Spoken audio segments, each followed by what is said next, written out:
Hi everyone, it's Raina. So this video is if you have your Sun in Sagittarius and Libra rising.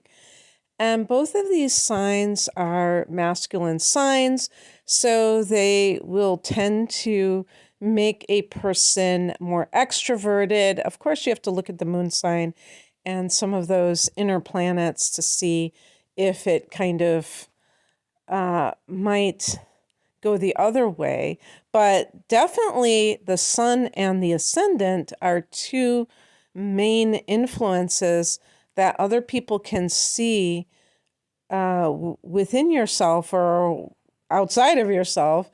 And I think that you will tend to be more outgoing. And these signs in astrology form a sextile.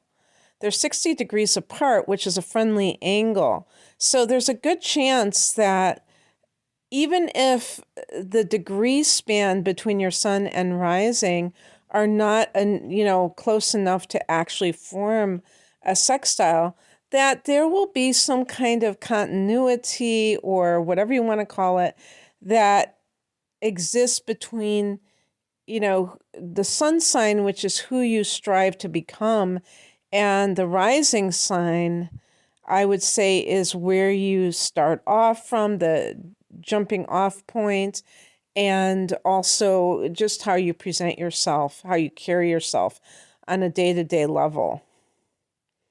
The rising sign can be the person's demeanor, their dress, how they act when they're with other people, but also the first impressions that they give to other people, because let's face it, we're not always how we seem.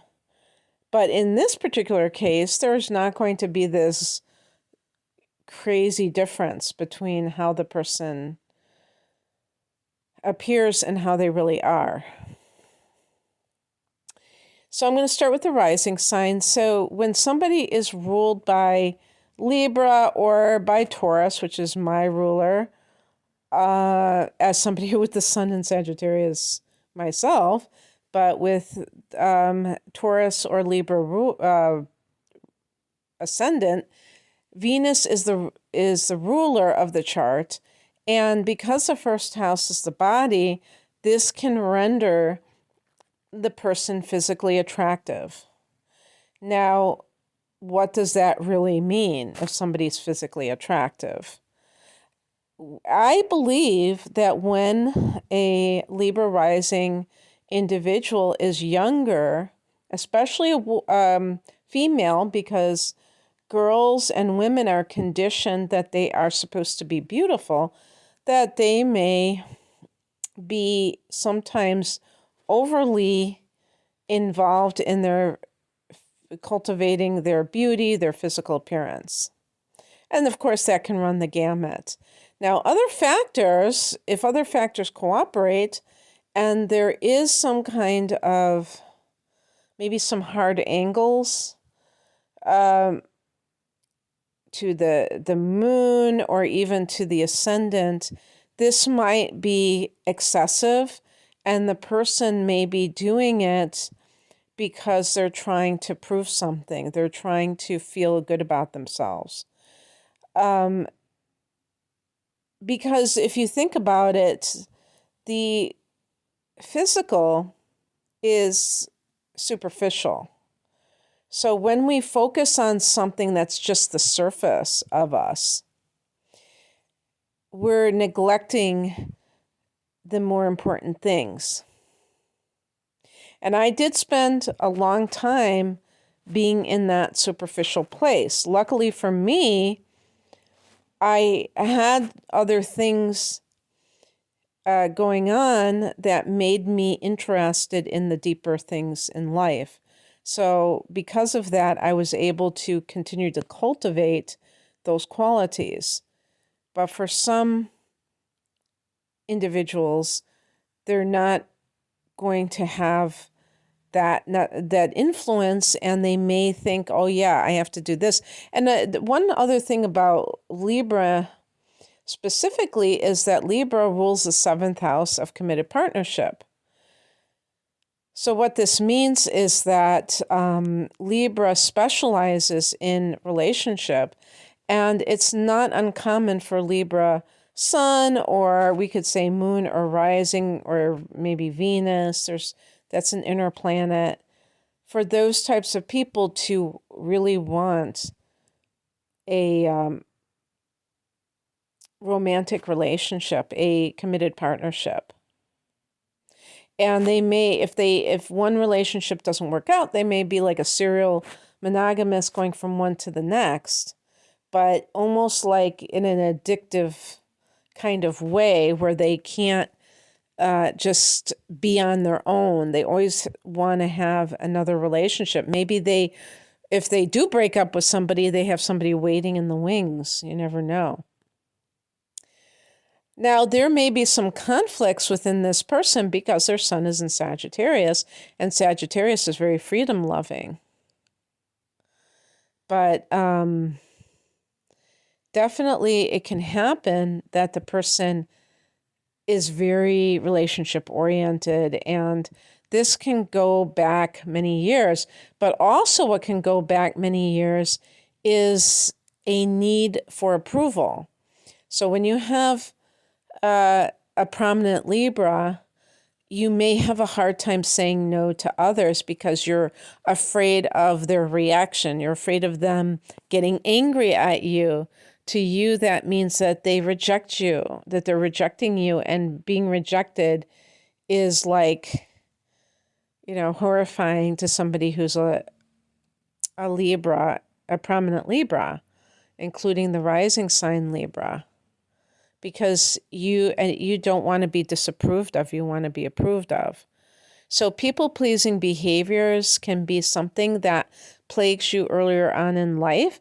I think as you complete your first Saturn return around the age of 30, Sag, that you will start to become more of your own person and really I was going to say grab the bull by the horns, but I am a vegetarian. I don't want any animals harmed in this podcast. And so you might really start to embrace your Sagittarian qualities, which involve being free. So there might be at least at some point in your life, this theme of ambivalence about relationships, because you can see them sometimes as causing you to lose your freedom, but at the same time, you might feel compelled to have them. But this can be a very good combination for people to be in a profession that requires a lot of schmoozing. There's nobody better at schmoozing than Libras, probably.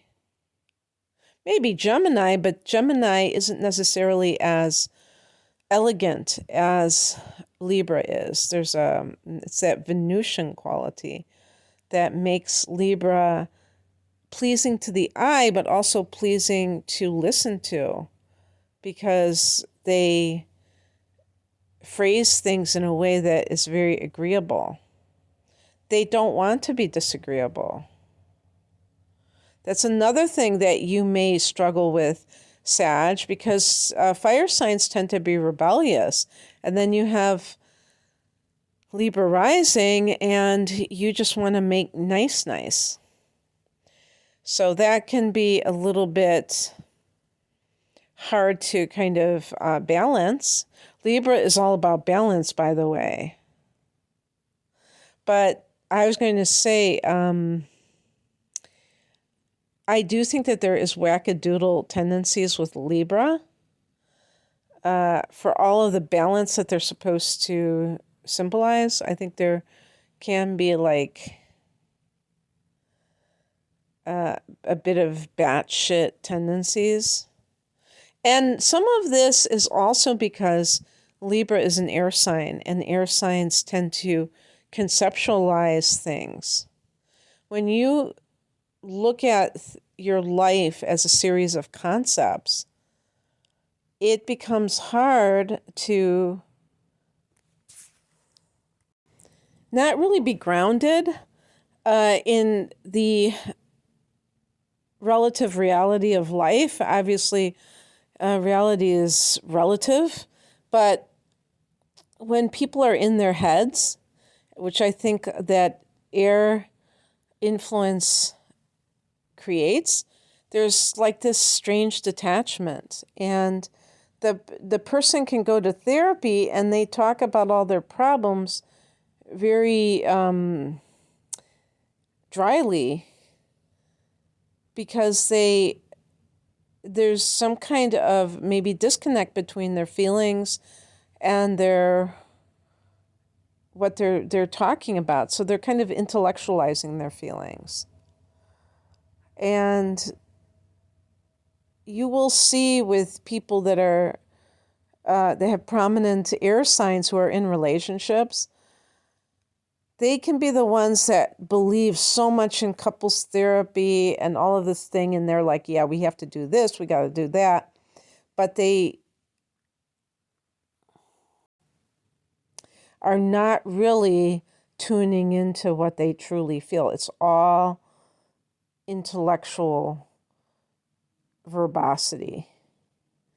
There's nothing really, really embodied with their emotional nature. It's kind of disembodied. And but anyway, so the person with Libra rising can tend to, I think this combination can tend to produce somebody who's very popular socially, because anybody who presents themselves in a gracious way, who is polite, who is complimentary, who is congenial, these are the people who doesn't like to make trouble. These are the people who other people gravitate towards. Now, of course, you're not just your rising sign. You do have that Sag there. You also have a moon sign. That could be, I was going to say that could be a deal breaker, but it could certainly throw a monkey wrench into what I'm saying, because what if your moon is in Scorpio? And you tend to have a lot of this heaviness emotionally that you may kind of hide, but it's like the elephant in the room, the energetic elephant in the room. Maybe you're the kind of person who has been through a lot. You have the moon in Pisces and you're just very, very sensitive, or Cancer. These can be very, having a water sign, moon sign with this combination can make it a little bit less harmonious, I believe, because there may be this way that you want to act, but your emotions kind of come out anyway. So we're talking about Libra rising. If your moon is in Cancer, and I would say, especially if it's within a certain degree span, but even if it's not an actual square, it could still wreak havoc. But let's say it is. Let's say your moon and your ascendant are squaring one another off. It could mean that the way that you deal with emotions makes it hard for you to make a favorable impression, because there's just this impasse. You want to be congenial. You want to be like somebody who's always on an even keel, by being detached. But your strong emotional nature makes it hard to consistently achieve that. Maybe sometimes you do, but sometimes you don't. But I don't want to get too far into that, because I want to just talk about how these two points, personal points, can specifically affect things. So your sun in Sag is where you want to be, who you want to be. And Sag is a prophet. But you may be a prophet as you are traveling in foreign countries a lot. Maybe you're the kind of person that loves to explore. I will say that this combination, it will, more times than not, indicate somebody who's highly intelligent. Or I don't really like to say highly intelligent. I'll say intellectual, meaning that they, even if they dropped out of high school, they still are very driven towards reading a lot, learning a lot, and they can speak at length about a number of topics because they're well informed. They're people who have cultivated this kind of life for themselves. The life of the mind, you could say. And with Libra rising, there could be a real interest in art. And I could even see this combination as an artist or a performer of some sort. You could be like a dancer, an actor. It's very good for creativity and that sort of thing. And then on top of that, we have the combination that could be a teacher or maybe even a professor. Sagittarius rules the 9th house, which is the house of higher education. The opposite house, the 3rd house, is, I never hear them call it lower education, but, elementary school and maybe even high school. So, yeah. Oh my gosh, how could I even forget this? The interesting thing in astrology is that both the 7th house that Libra rules and the 9th house that Sagittarius rules are both connected to the law.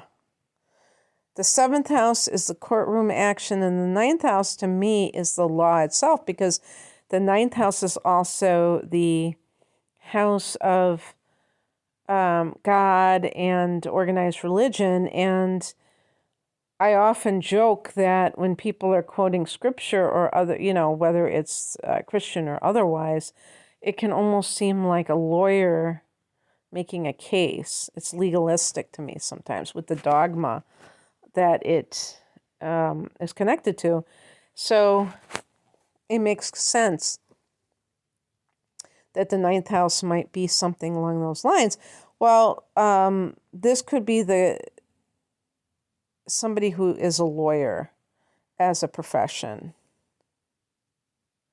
I think you would also excel in public relations, which is connected to Libra in the 7th house. So if you're a PR person, you may, go around representing people, and that's perfect because you have Libra rising, and that gives you that charming exterior. But that Sagittarius quality can be very ambitious and maybe putting yourself out there socially to keep, getting that client base. So, yeah, I think there's so many different things you would be good at. In terms of love, I already touched upon this. I think that even though Sag loves freedom, I think that this combination could indicate somebody who really wants to be in partnership. When you get into your 30s, if you've had a string of relationships that haven't worked, you may get into a groove where you are absolutely fine being by yourself, may even travel alone and enjoy that unfettered feeling where you don't have to answer to anyone. That could be a really intoxicating feeling.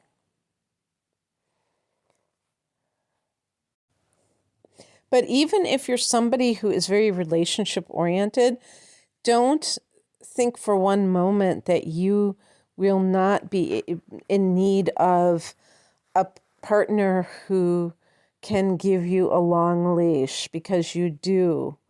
And anyone who is trying to possess you, control you, is going to ultimately be someone that you don't want to spend the rest of your life with.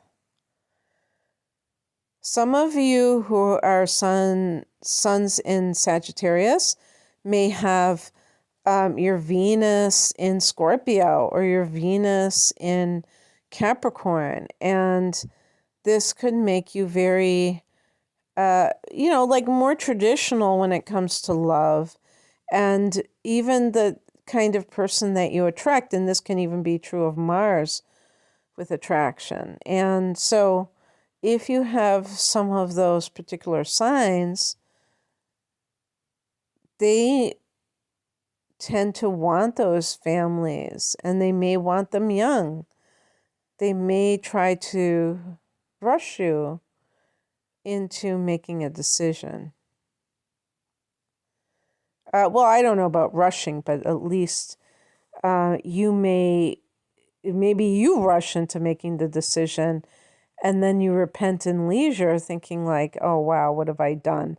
I'm with someone I thought this is what I wanted, but I really don't want it, because this person obviously doesn't see me as my own person, as an individual, and they are imposing their will on me, and I don't like that. I'm rebelling against that.